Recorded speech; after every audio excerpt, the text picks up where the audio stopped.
Is he saying he was unaware? Is he saying he was ignorant? Is he saying he was incompetent?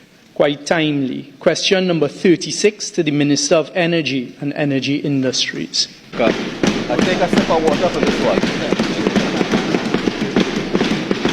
Take a sip of water for this one. Madam Deputy Speaker, question number 36 in response.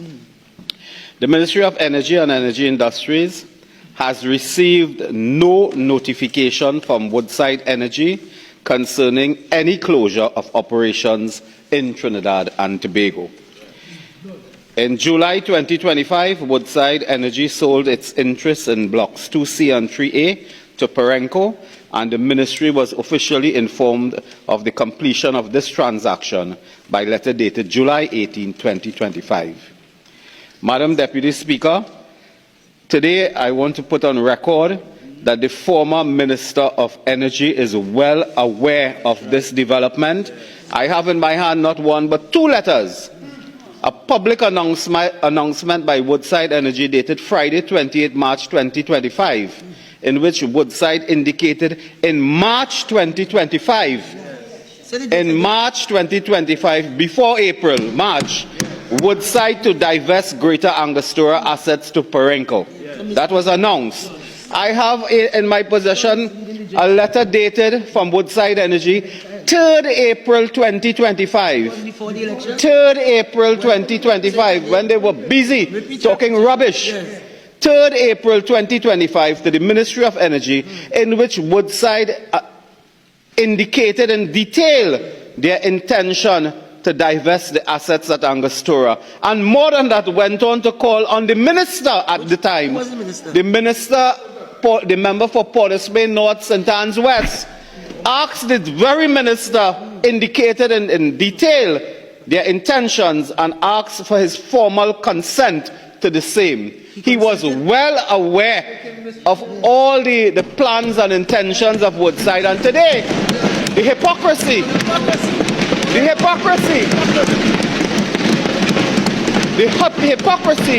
of coming to the Parliament and the country to pretend, when did this happen?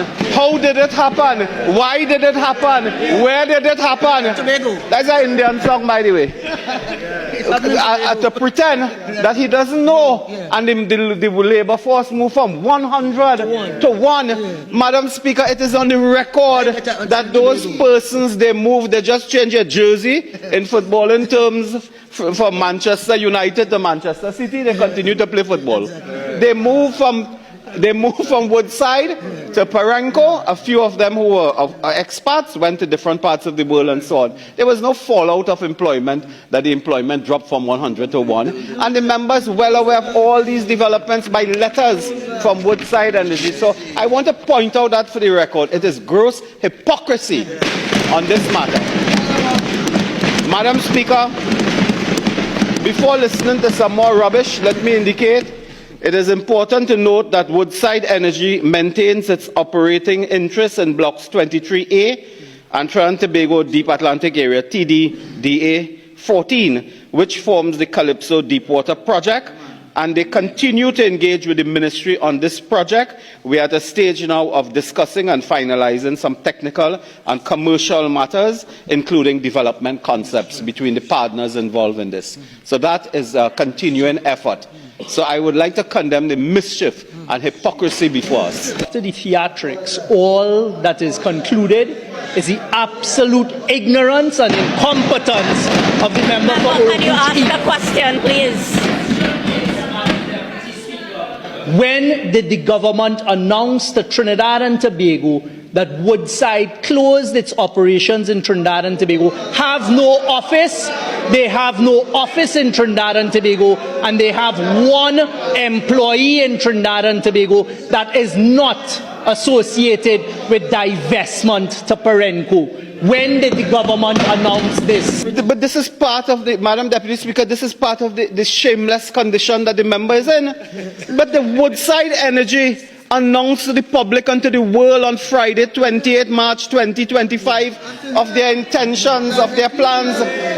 the new government of the UNC didn't have to announce anything.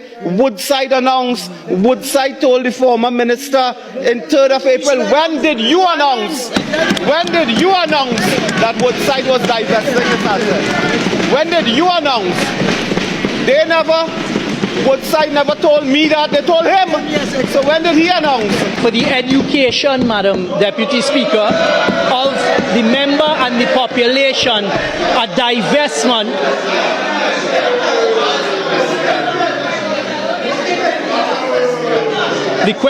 the question, if I may be permitted, is when did the government announce a closure as opposed to a divestment of assets? Produce the letters. A letter to the permanent secretary is not a letter to the world. They asked him for consent and he did not tell the country anything because he was ashamed before the general elections to announce that Woodside was divesting their assets. Question to the minister. You are allowed four. I know you're illiterate. Okay, members. 28.5. We have 4 supplemental questions. Please ask one question, member. The letters that he has Would the member produce the letters addressed to the Minister of Energy to which he has referred and take ownership of his statement that it was to the Minister of Energy? Minister indicating that letters addressed to the ministry for the attention of the permanent secretary involving the minister's consent was not brought to his attention? Exactly. Is he saying he was unaware? Is he saying he was ignorant? Is he saying he was incompetent to these issues? That a major issue like this did not come to his attention? Could the minister state whether he was so apart from it all that he had not a clue of what was happening in the energy sector? Is that his position? He was playing Prime Minister. He was playing